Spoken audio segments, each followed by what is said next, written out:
Bonjour et bienvenue. Aujourd'hui, on se penche plus en détail sur un sujet qu'on a traité récemment dans notre article, Riftbound. C'est le nouveau jeu de cartes physique de l'univers League of Legends. Oui, bonjour. Effectivement, une démarche assez intéressante de Riot Games, hein.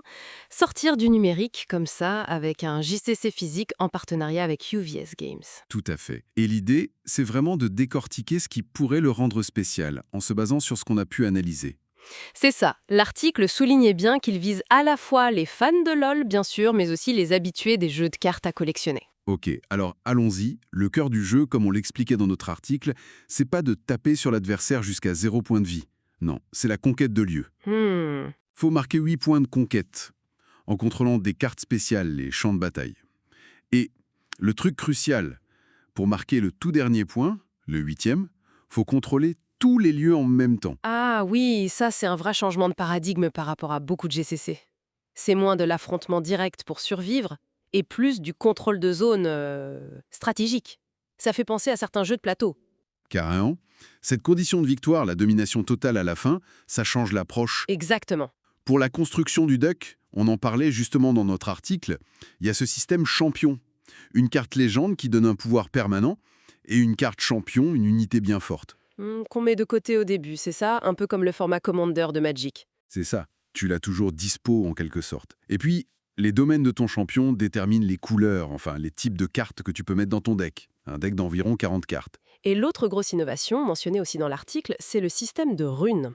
Un petit deck à part, 12 runes, on en pioche 2 à chaque tour. Ah oui, ça a l'air vraiment bien. Fini la frustration de pas piocher ses terrains ou son mana, quoi. Exactement. Ça fluidifie la montée en puissance, ça centre le jeu sur la tactique tout de suite, moins sur la chance de la pioche de ressources. C'est malin. Du coup, un tour typique, ça donnerait quoi?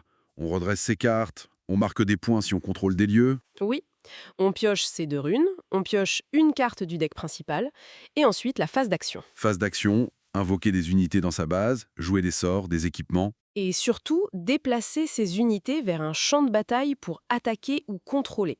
Le combat est simultané, et point important, les dégâts ne sont pas permanents. Ah d'accord, tout est remis à zéro à la fin du tour niveau dégâts. C'est ça. Ça oblige à vraiment concentrer ses forces pour éliminer une menace en un seul tour. On ne peut pas juste l'affaiblir petit à petit sur plusieurs tours. Ça change la dynamique des combats. Et les types de cartes principaux. On a donc les unités, les sorts, les équipements. Les champs de bataille, qui sont les objectifs et qui donnent des bonus aussi. Et bien sûr, les cartes légendes et champions, dont on a déjà parlé. Bon, alors si on résume, qu'est-ce qui le rend vraiment unique d'après notre analyse? Plusieurs choses ressortent. Clairement, cet objectif de conquête territoriale. Le multijoueur intégré dès la conception, 2, 3 ou 4 joueurs, chacun pour soi ou en équipe. Ah oui, le multijoueur Ça, c'est vraiment un point fort, parfait pour des soirées entre potes. On le soulignait dans l'article comme un gros plus potentiel. Tout à fait. Et puis, l'accès garanti aux champions grâce à la mécanique Légende Champion. Et ce système de runes pour les ressources qui est assez novateur. Le premier set s'appelle Origins, c'est ça? Oui. Environ 300 cartes, 24 champions, avec des versions alternatives signées pour les collectionneurs. Oui, mais l'article insistait bien sur le fait que la stratégie devrait primer sur la rareté. On verra si c'est le cas. Côté sortie, alors? Les révélations sont en cours, là, en juin 2025. C'est ça, lancement prévu d'abord en Chine, été 2025, puis les pays anglophones fin 2025, peut-être octobre, et pour nous en France. Faudra être un peu plus patient. Probablement 2026. Côté produit, on attend les boosters classiques, 3 decks préconçus, Jinx, Victor, Lee Sin, et un coffret d'initiation Proving Grounds pour 2 à 4 joueurs. Avec 4 decks dedans. Annie, Garen, Lux, Yi.